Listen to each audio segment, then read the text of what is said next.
my kid got into a fight with a classmate at preschool. I never expected the other parent to be my ex-boyfriend.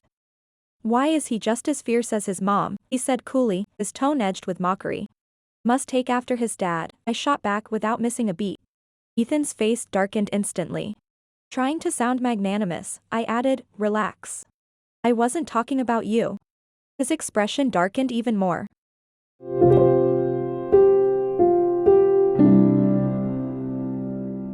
Chapter 1. When I got the call from the teacher, I rushed straight to the preschool. It was only Evan's third day after transferring, and he'd already caused trouble. Worse, he'd gotten into a scuffle with a little girl. This kid was becoming more and more impossible by the day. The moment I stepped into the office, I saw Evan standing there with his chin lifted, looking like he was ready to march off to his own execution. I hurried over and started apologizing. I'm so sorry. Our Evan just. The man standing by the desk suddenly looked up. The moment I saw his sharp, familiar features, my mind went completely blank. Ethan Hale? No matter how hard I tried, I never would have imagined that the next time I saw Ethan would be like this. Years had passed. The boy I remembered had shed his youth and grown into a calm, composed man. In his arms, he was holding a little girl. She looked like she'd been crying, her eyes and nose were red, and she was clinging to his shoulder, clearly upset. My heart skipped. Was that his daughter? Evan's mom, thanks for coming in, Ms. Lee said, pulling me back to reality. Evan pushed Mia earlier, and no matter what we said, he refused to apologize. You see, this is a bit of a situation. She looked troubled. Incidents like this were every preschool teacher's nightmare. Every child was their parents' precious treasure, and when conflicts broke out, mediation was no easy task. That was exactly why both sets of parents had been called in. I apologized repeatedly. I'm so sorry.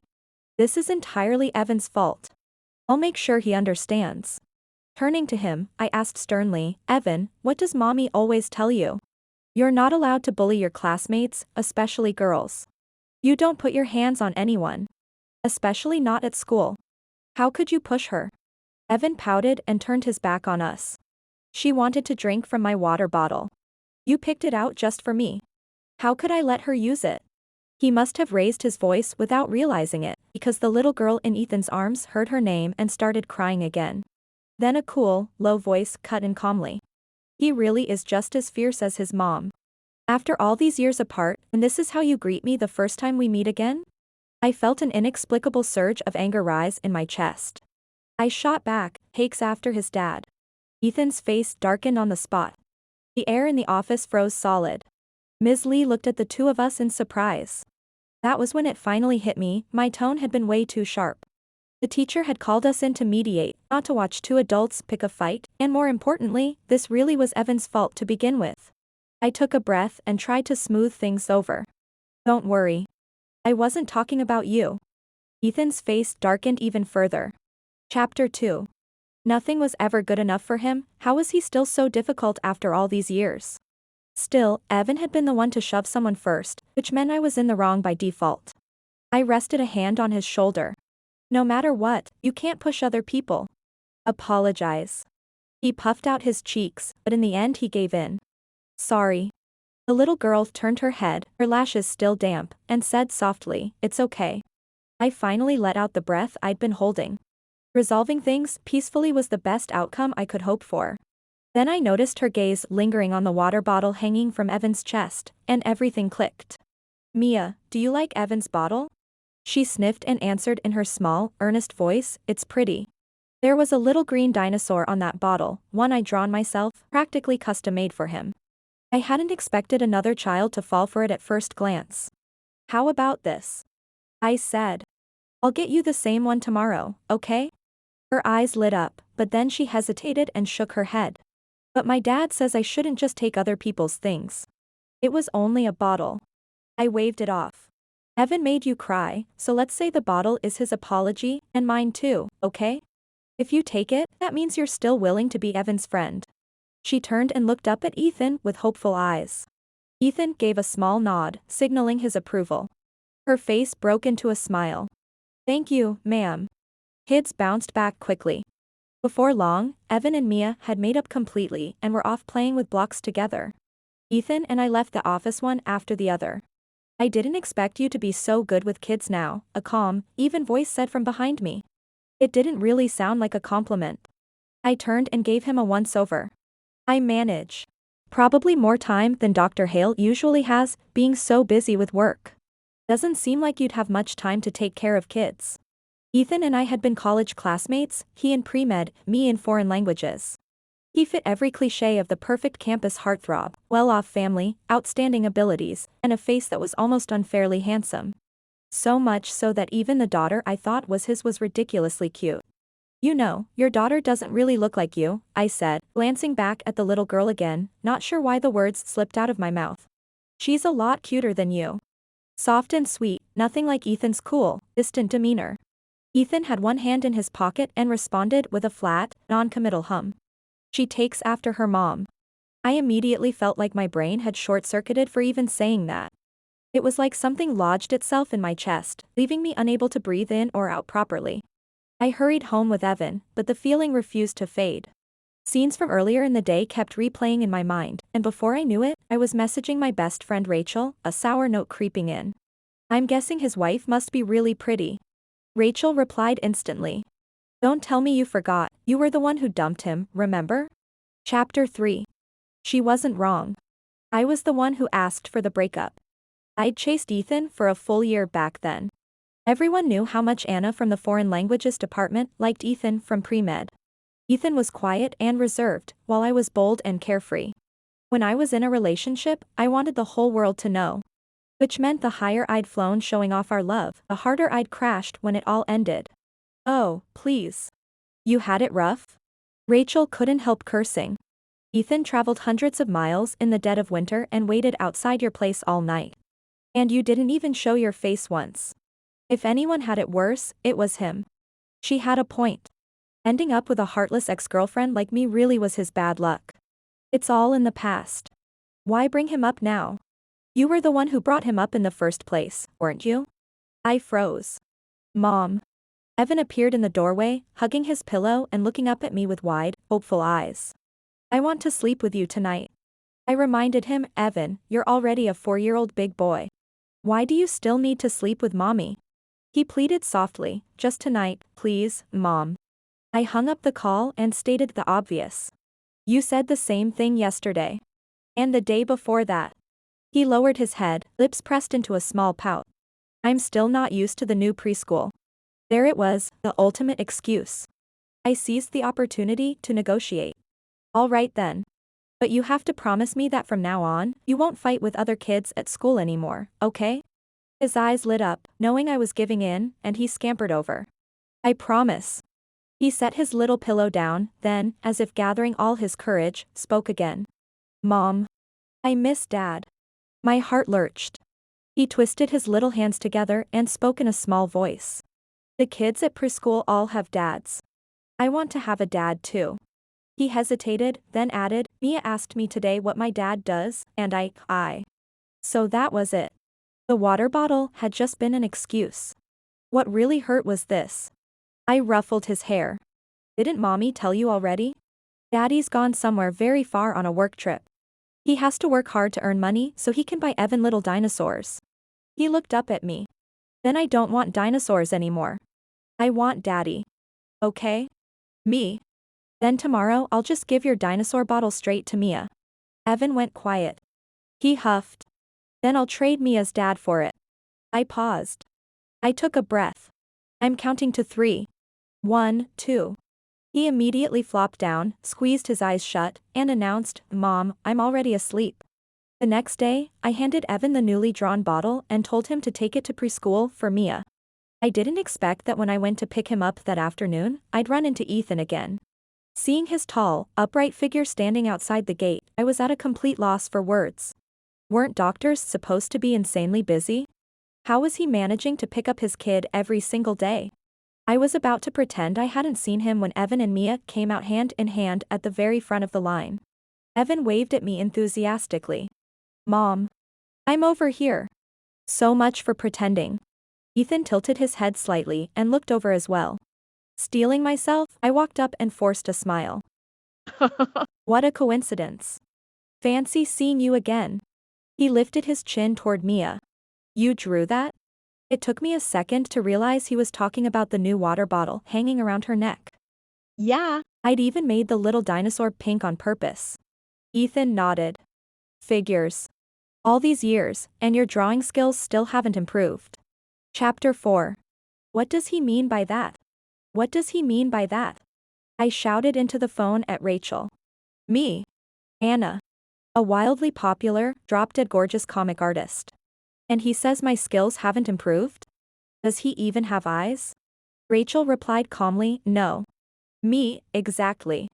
Rachel, otherwise, how could he have fallen for you back then? Me, whose side are you even on? After graduating from college, I bounced between a few different jobs before finally landing in a field that had absolutely nothing to do with my major, comics. I'd loved drawing ever since I was a kid. In college, I started taking small illustration commissions online in my spare time. Later, a comic I'd been serializing on the internet suddenly blew up. One thing led to another, and I signed a contract and became a full-time comic artist. Rachel sounded a little sentimental. Honestly, the two of you really are tied by fate. You broke up on such bad terms back then, I thought you'd never speak to each other again. And now look at you, your kids are in the same preschool. Tell me about it. This preschool isn't exactly optional, I muttered. Even if I want to pretend I don't see him, I can't.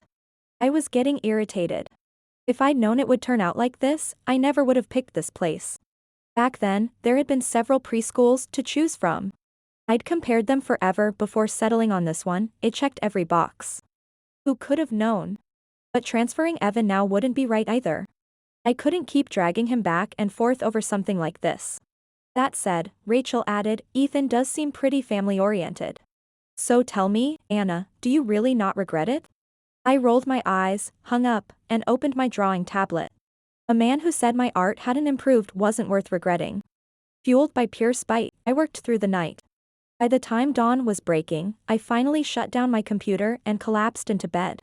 When I woke up, my phone was flooded with messages. My editor was practically in tears. SC. You finally turned it in. I was seriously about to show up at your place if you didn't submit this week.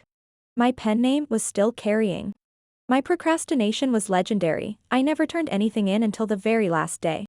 Submitting early like this was basically unheard of. I gave a modestly smug reply. Couldn't help it. I got inspired last night. Once I started drawing, I couldn't stop. Of course, that inspiration was entirely thanks to Ethan. Otherwise, I never would have worked myself up into such a frenzy, drawing nonstop all night just to vent. Seizing the moment, my editor followed up. Oh. And the signing event for Silent Waters is set for the 12th of next month at the downtown bookstore. Does that work for you? Silent Waters was the first comic that had really taken off for me. After a long serialization, it had finally wrapped up 3 months ago. This would be my very first official signing. No problem. Once work was settled, I finally dragged myself out of bed, planning to make breakfast for Evan. Evan, the sun's already up. Time to get up, I said, reaching to pull him out from under the covers. If you keep sleeping in. Suddenly, my heart sank.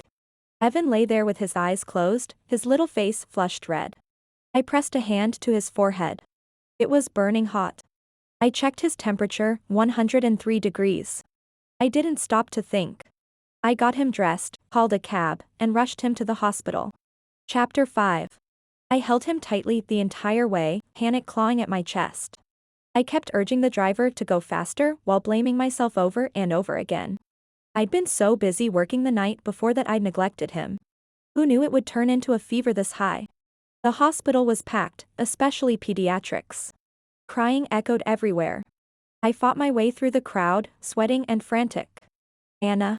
The familiar voice made me look up, and there was Ethan.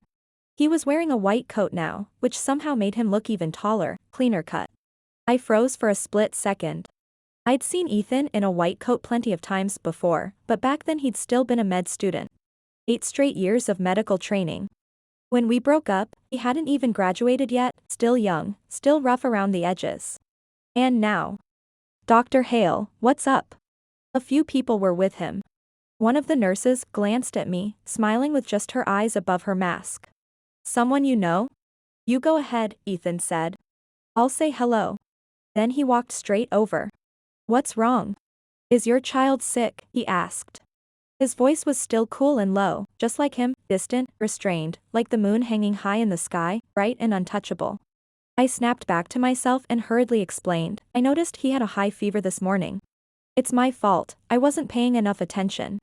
I don't even know when it started. The small body in my arms was still burning up. Ethan placed a hand on Evan's forehead. Did you register yet? I shook my head. The lines were long, and carrying a child made everything harder.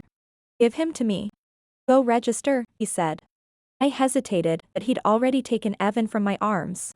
Seeing my stunned expression, he seemed to think I was worried. He glanced at me, his voice softening slightly. The flu's been going around lately. He was probably exposed. Try not to panic. For reasons I couldn't explain, the moment he said that, the chaos in my chest eased. It felt like, as long as he was here, nothing could really go wrong. With an extra pair of hands, everything went more smoothly. We got registered, saw the doctor, and the diagnosis was exactly what he'd predicted, flu. When I came back with the medication, I saw Ethan sitting with Evan, keeping him company while he got in for. I finally relaxed a little and went over to them. Thank you, I said sincerely. For today. Ethan looked at me, but his brow tightened slightly, his voice carrying a hint of restrained anger. So you're handling all this alone? He asked.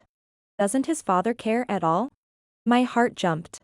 Before I could say anything, Evan spoke up loudly, my dad's on a business trip. Chapter 6. I cleared my throat. Right. He's pretty busy. He couldn't make it. Ethan pressed his lips together slightly, as if realizing he shouldn't have asked that question. I should get back to my department, he said. He didn't press further. He turned and walked away without looking back. I sat down beside Evan and reached out to feel his forehead again. Still feeling bad? He nodded, then shook his head, and finally glanced a few times in the direction Ethan had left. Mom, can Uncle Ethan be my dad? Me, no. Uncle Ethan has his own child. How could he be your dad too? Evan lowered his head, swinging his short little legs. He murmured, but if Uncle Ethan were around, you wouldn't have to work so hard, Mom. Something tightened in my chest, sour and aching all at once. In the end, I could only pat his head. Don't think about that anymore. He already belongs to someone else. This bout of flu came on fiercely. I took 3 days off for Evan. I heard that plenty of kids at the preschool had fallen sick too, nearly half the class hadn't shown up. Just when Evan finally recovered, I caught it myself. Dizzy and foggy-headed, I dragged myself to the hospital to get medication. I didn't expect to run into Mia in the hallway, and her mom. Mia must have caught the flu as well. She looked listless and drained, but when she saw me, she still greeted me on her own initiative. Auntie Anna. Her mom had been straightening her clothes. She looked up instinctively, then quickly smiled. You're Evan's mom, right?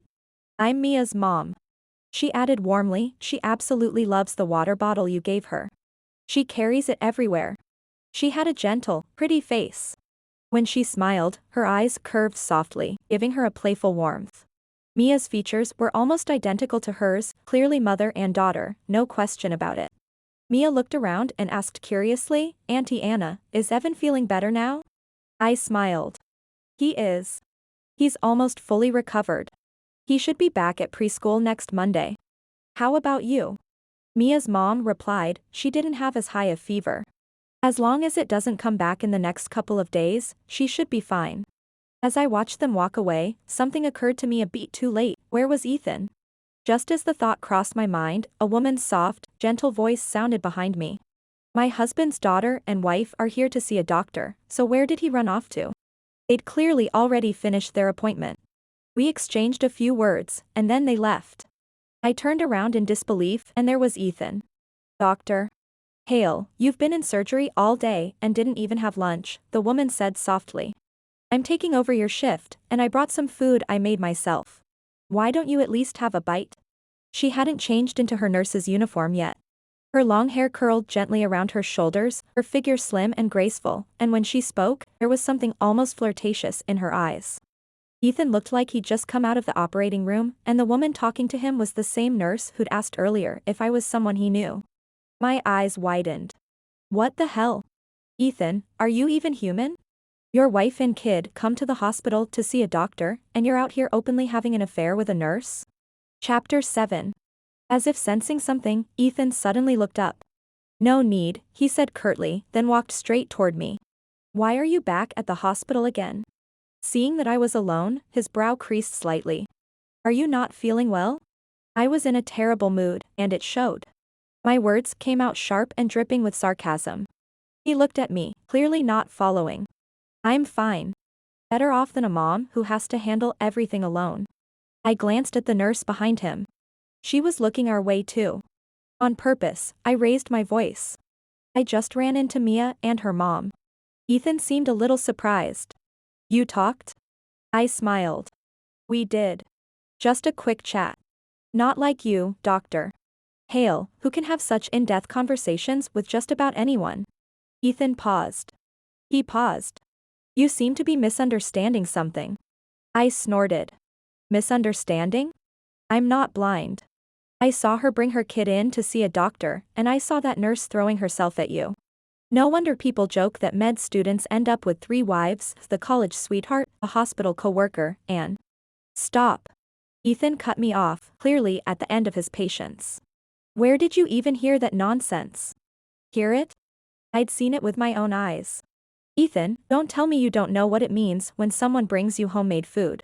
He studied me for a moment, then suddenly smiled, slow, knowing. Of course I know. It's not the first time I've run into something like this. My face heated instantly. Damn it. Back when I was chasing him, I used to accidentally run into him at the cafeteria all the time. And then I got bolder, insisted on cooking for him myself, too. The very first time I tried making braised eggplant, I burned it into an unrecognizable mess. Dead memories came rushing back to attack me. I was so embarrassed I didn't know where to put my hands. Dr. Hale? A nurse hurried over. Could you check on the patient in bed 8? His condition doesn't look too good. Ethan's expression sharpened.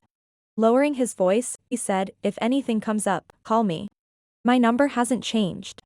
With that, he turned and strode off. I withdrew my gaze, my emotions tangled in a way I couldn't quite name.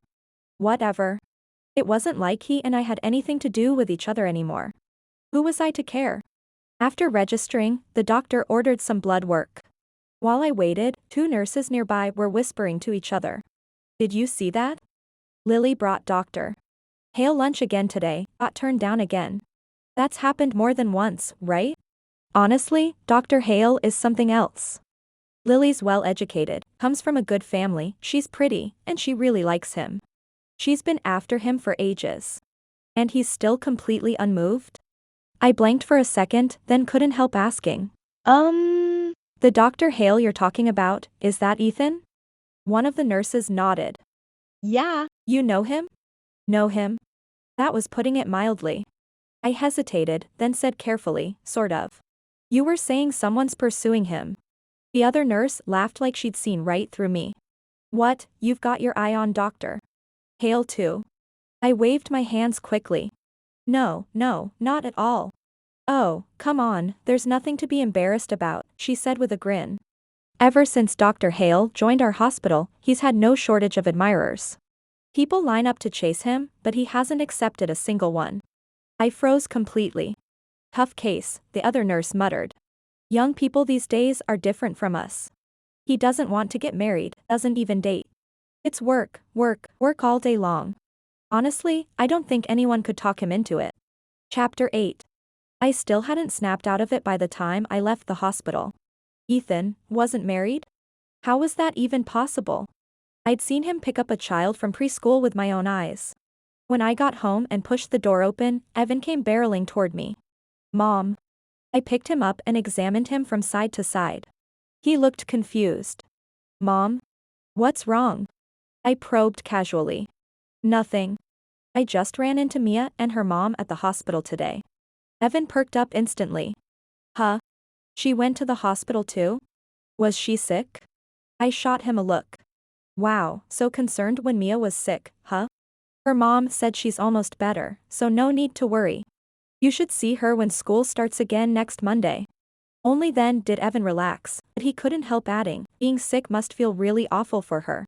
I said deliberately, her mom and dad will take good care of her. You don't need to worry. Evan shook his head. But she said before that her dad was sick too. A faint suspicion surfaced in my mind, though I didn't quite dare believe it. Her dad was sick? Yeah, that's why Uncle Ethan has been picking her up these past few times. Evan covered his mouth, lowering his voice conspiratorially. But Mia told me secretly that Uncle Ethan is way more handsome than her dad, so she likes it better when Uncle Ethan comes to get her. My mind went completely blank. So, that wasn't Ethan's daughter? He wasn't married. He didn't have a child. Everything had been a misunderstanding? Then just go ask him directly. Rachel snapped, exasperated. What's the point of sitting there guessing on your own? I flat out refused. That would be so inappropriate. I don't have any kind of relationship with him now. What right do I have to ask? Rachel answered honestly, as his ex. I had no comeback. Wow. Thanks. Really? Rachel still wouldn't let it go. Just ask. You're not going to die. No, I would die, I said firmly. Of embarrassment. Stop trying to convince me. I'm absolutely not doing it. My stance was rock solid. You're my best friend. You're supposed to be on my side. That's exactly why I'm telling you to ask, Rachel sighed.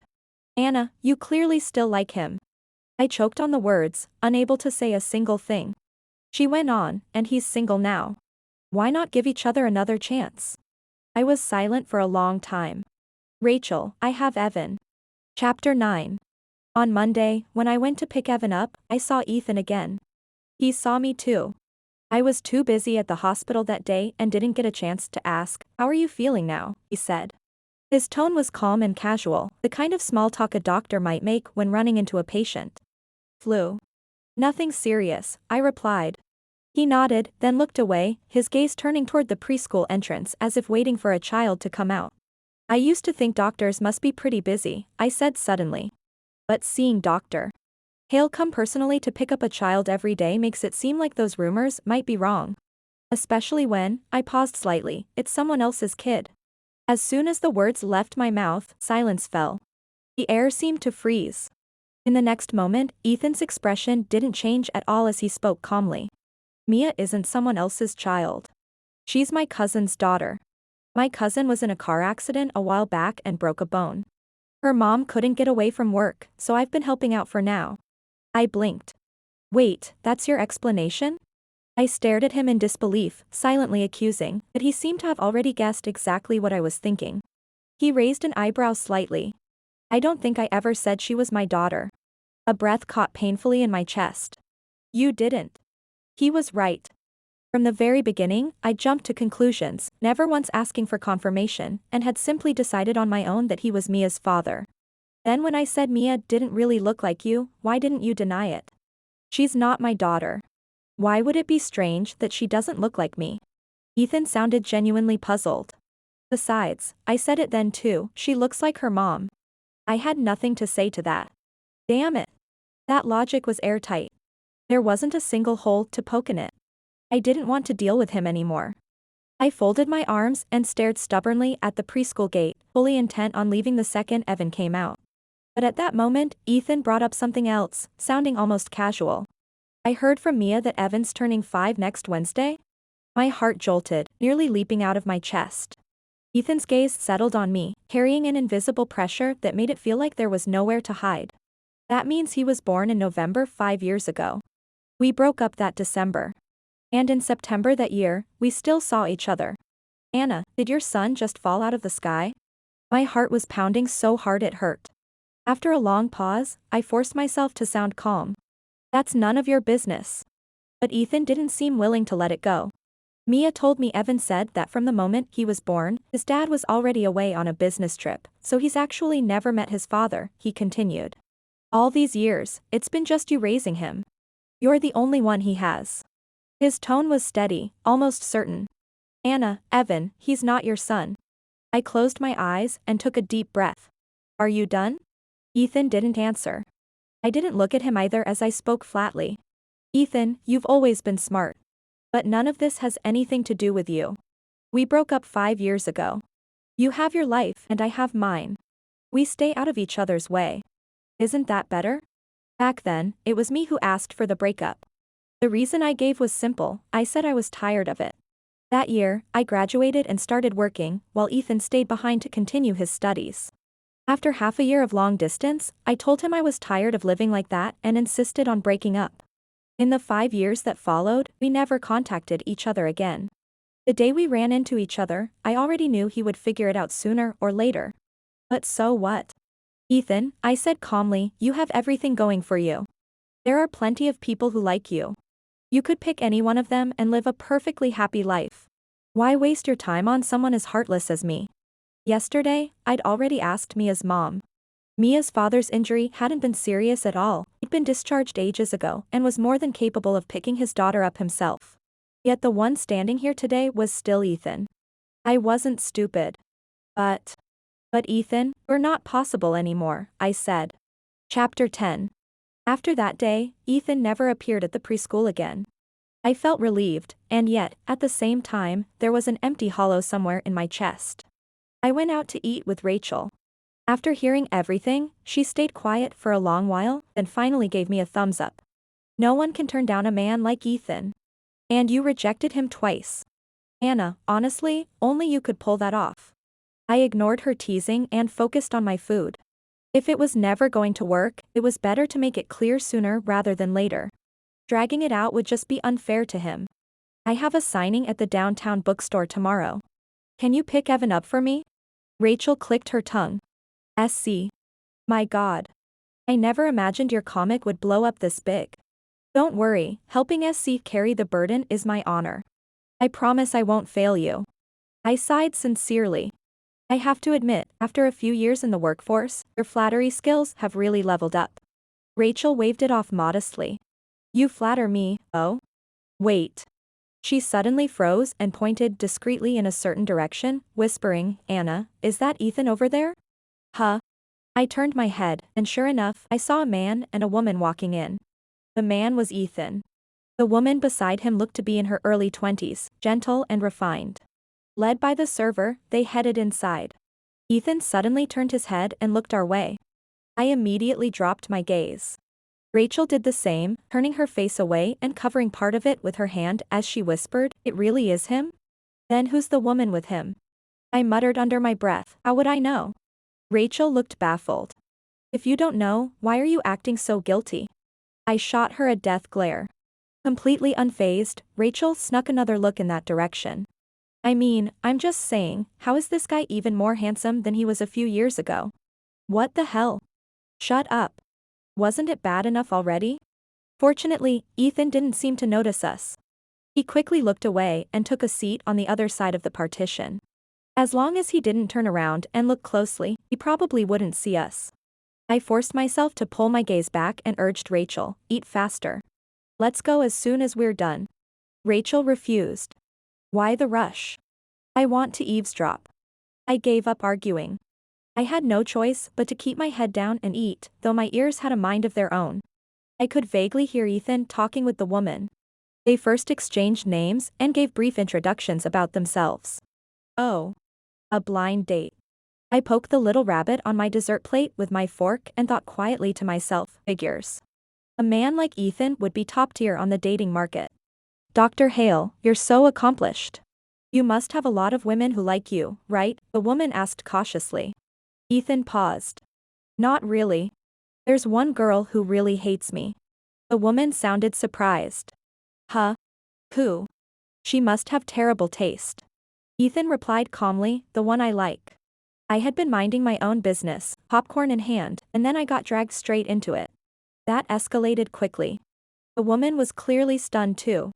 It took her a few seconds before she awkwardly asked, how did that happen? Why doesn't she like you, Dr. Hale? Ethan seemed to smile faintly. Probably because I'm still not good enough. I just can't make her like me. Chapter 11. I couldn't listen anymore. I stood up in a hurry, paid the bill, and left. Rachel came puffing after me. Why are you running off like that? I suddenly remembered I still have some prep work to finish for tomorrow's signing. I need to get back. Rachel, you've always been pretty good at making excuses. I did go home, but no matter what, I couldn't fall asleep. Ethan's words kept replaying in my head over and over again. Noticing me tossing and turning, Evan scooted closer and asked softly, "Mom, does your leg hurt again?" I kissed his cheek. "No. Mommy might be pretty busy tomorrow. Aunt Rachel will pick you up, okay? Be good." He beamed and kissed me back. Okay.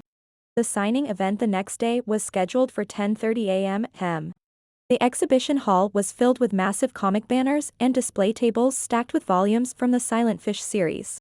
A lot of fans had arrived early. The line was already long. I felt a quiet thrill rising in my chest. I'd always known there were many people who liked my work, but seeing so many of them show up just for me still felt unreal. At first, I drew comics purely out of interest. I never imagined it would later become my livelihood, let alone that so many people would end up loving my work. The host went on stage to warm up the crowd first. Once the atmosphere hit its peak, a staff member led me out. Most of the attendees were women, and the moment they saw me, cheers erupted one after another. SC. Ah, she's real, she's actually real. Holy crap, SC is this pretty in person. That dress is stunning. I'm done for, I'm completely done, how can someone be this talented and this good looking? SC. I've loved you for so long, oh my god. I smiled and greeted everyone, then took my seat and began signing. Time flew by. I grabbed a quick lunch at noon, and at 3 in the afternoon there was another interview. The venue was still packed with fans. By the time everything wrapped up, it was already past 4. I stood up, bowed, and said, "Goodbye." Many fans looked reluctant to leave, and some even wanted to come over for photos. The staff tried to step in, but I shook my head. They came a long way. It's just a photo, no problem. I didn't expect there to be so many people. In the noise and chaos, I lost my footing and fell hard to the ground. A sharp pain shot through me. Panic surged, and I instinctively reached for my skirt. Someone nearby seemed startled and let out a small gasp. Ah! My heart slammed into my throat. I turned my head, and beneath the hem of my long dress, the lower half of my prosthetic right leg was fully exposed, right in front of countless cameras. Chapter 12. The signing event ended abruptly in a flurry of chaos.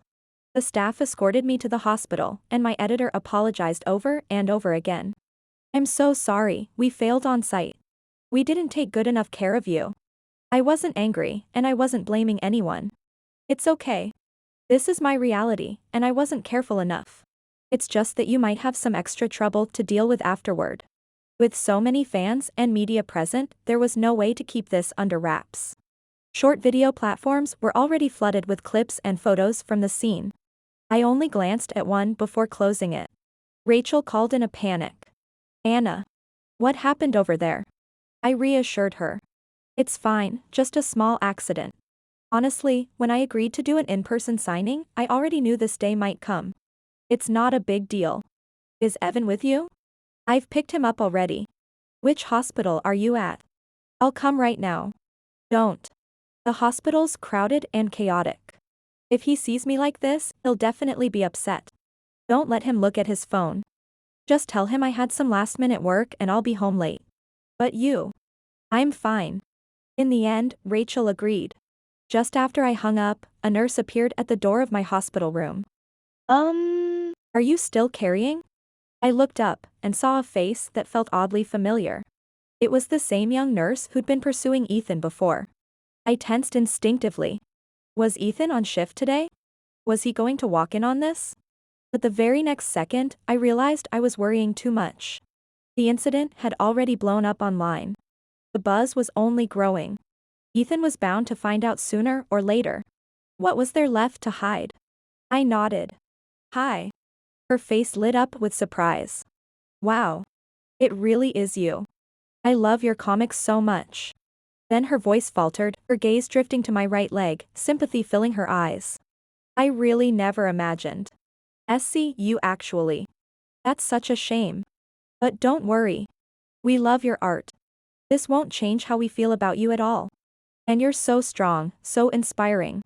It sounded like praise, but something about it made me uncomfortable. I'd never treated this as a selling point. Aside from not being able to run freely, my life was almost no different from anyone else's. I supported myself. I raised Evan into a healthy, chubby little kid. I'd never thought I was any different from other people. Yet every word she said kept reminding me that I was. She stepped closer and reached for my skirt. "Let me help you take care of the wound." I flinched away instinctively.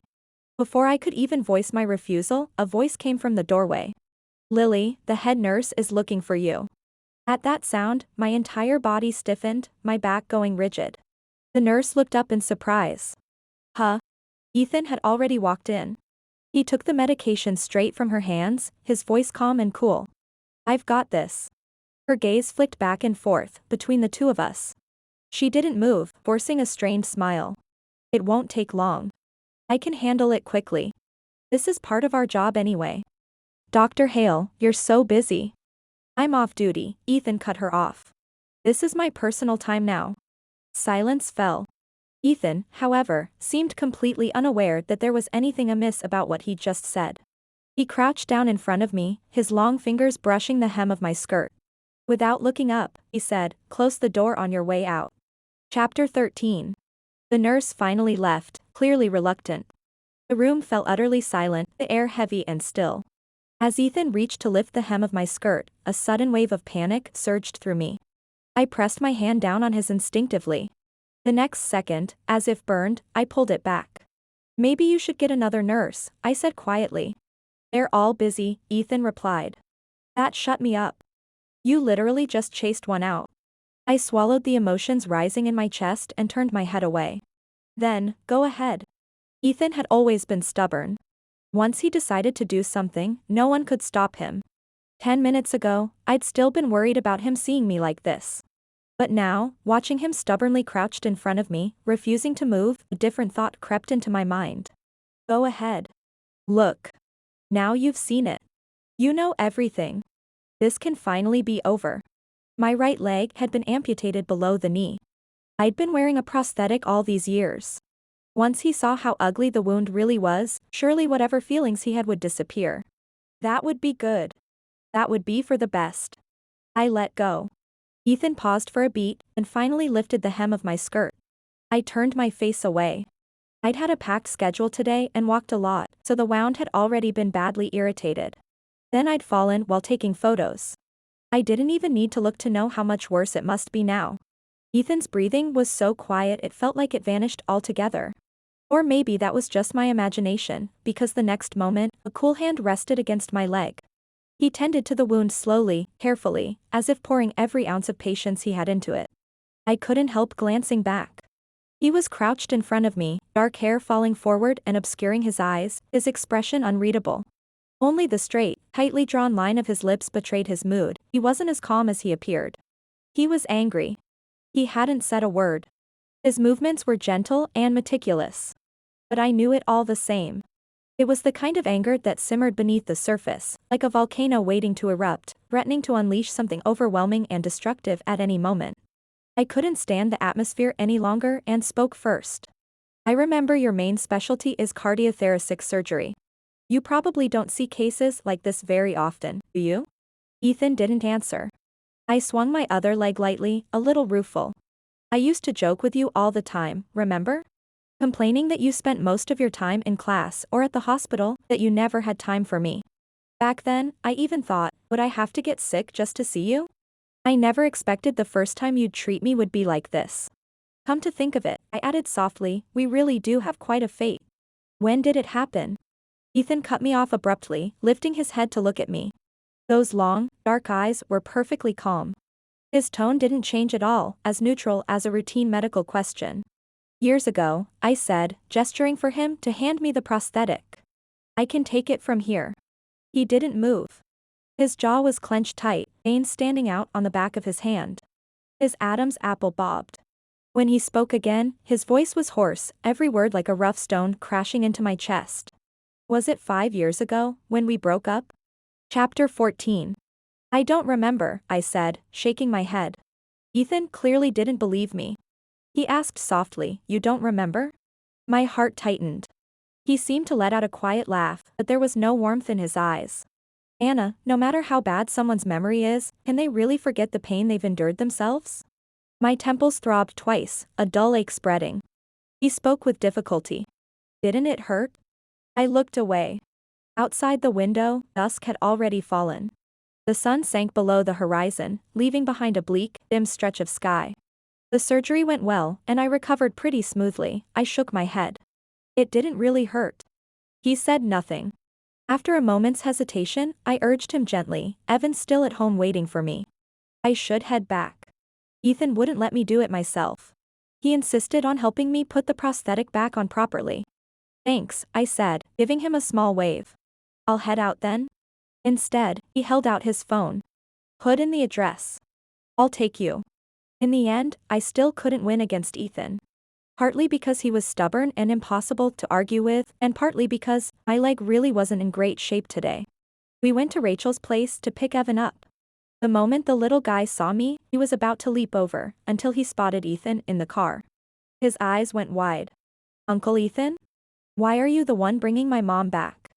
Ethan, rare patience softening his expression, explained, Uncle Ethan had something to take care of, so I gave your mom a ride on the way. Oh. I see. Evan's eyes darted around, but he still refused to get into the car. Mom, why don't I just stay at Aunt Rachel's tonight? I looked at him in confusion.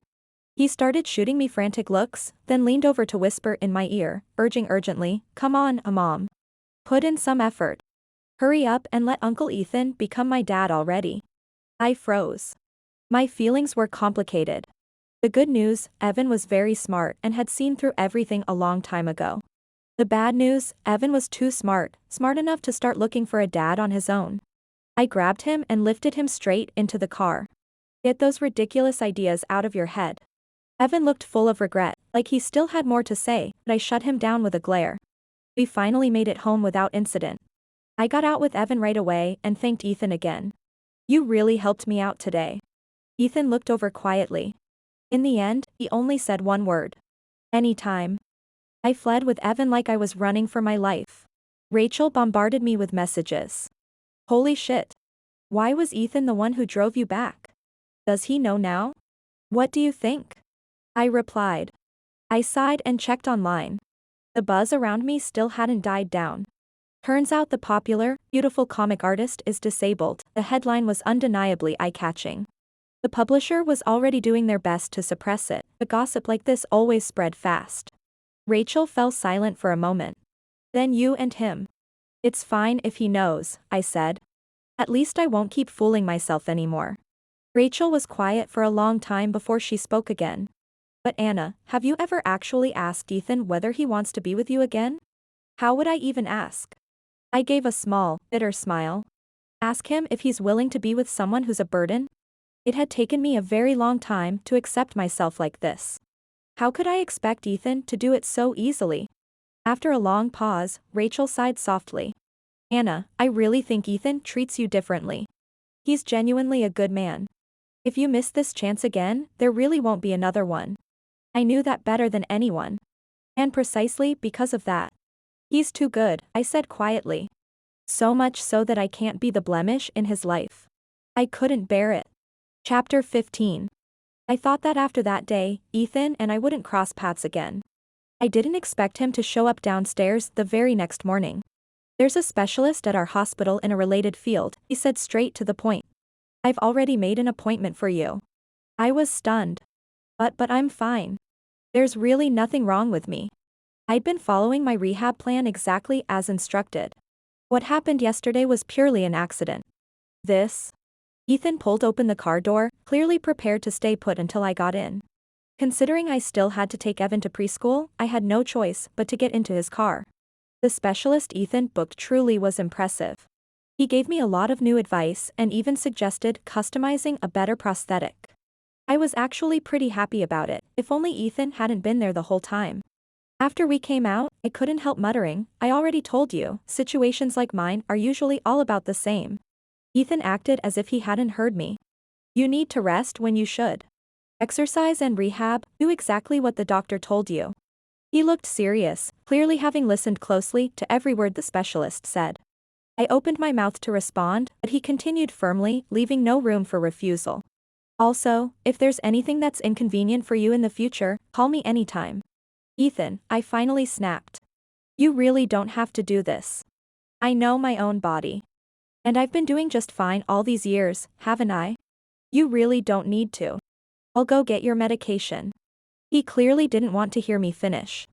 He turned and walked away. So I could only sit obediently in the hallway and wait. But after quite a while, he still hadn't come back. Growing impatient, I got up and headed toward the pharmacy myself. Just as I reached the corner, I heard a slightly agitated female voice. Ethan, why are you doing this to yourself? I froze in place. It was Lily's voice. Ethan's reply was cool and restrained. If there's nothing else, I'm leaving. She's still waiting for me. Lily seemed to snap at those words, her voice suddenly rising. But she's disabled, Ethan. Do you even understand what that means? You can't seriously build a life around someone like that. Ethan's voice turned icy, carrying a chill I had never heard from him before. Don't ever let me hear something like that again. Or don't blame me if I'm not polite. Lily fell silent. Footsteps followed, Ethan was coming this way. Behind him, I could hear Lily's muffled sobbing. He was getting closer. Just as I panicked and turned, trying to hide, before I could even move, Ethan rounded the corner and saw me. Our eyes met. He froze for a split second, then walked toward me quickly. Didn't I tell you to stay there and wait for me? I glanced past him. She seems to be crying? The cold edge in Ethan's eyes hadn't faded. I tugged lightly at his sleeve. What she said, it's not entirely wrong. Over the years, I'd heard plenty of comments like that. I'd endured countless looks filled with judgment or pity. I was used to it. Ethan stared at me, his gaze deep and intense. You're soft-hearted with people who don't matter. So why are you so cruel to me? Chapter 16. I had no answer. Honestly, this man didn't talk much, but every sentence hit like a fatal blow. I didn't even know what I'd done wrong, yet somehow I felt inexplicably guilty. All I could do was shut my mouth and let Ethan take over. One step back, then another. Ethan started appearing in my life more and more, driving me to medical checkups, picking Evan up from school. Everything felt so natural, as if those missing years had never existed, as if we'd never been apart. But I knew this couldn't go on. The longer it lasted, the more I'd grow addicted to everything he gave me. The next time I saw him downstairs, I kept a blank expression and refused to get into the car. Ethan, let's stop here. He ignored me completely and said calmly, it's Evan's birthday today. If we're late, the cake shop will close. Me? I'd been so busy reassuring fans, thanking them, and dealing with the new prosthetic that I'd actually forgotten this. In the end, I got into the car again, humiliated. Whatever. Once Evan's birthday was over, I'd lay everything out with Ethan. Evan had an incredibly happy birthday.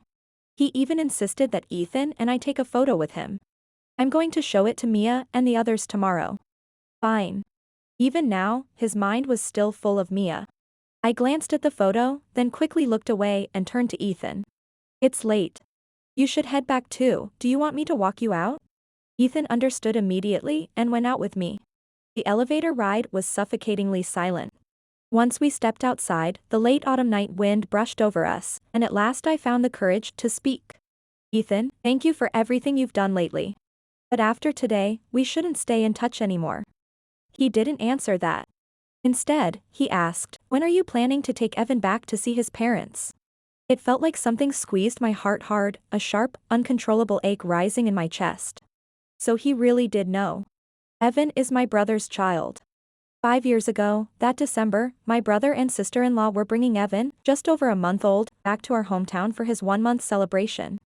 On the way, they were in a car accident. I was in that car too. My sister-in-law shielded Evan with her body. Her heart stopped at the scene. My brother was critically injured and later died in the hospital despite resuscitation efforts. My right leg was amputated because of that accident.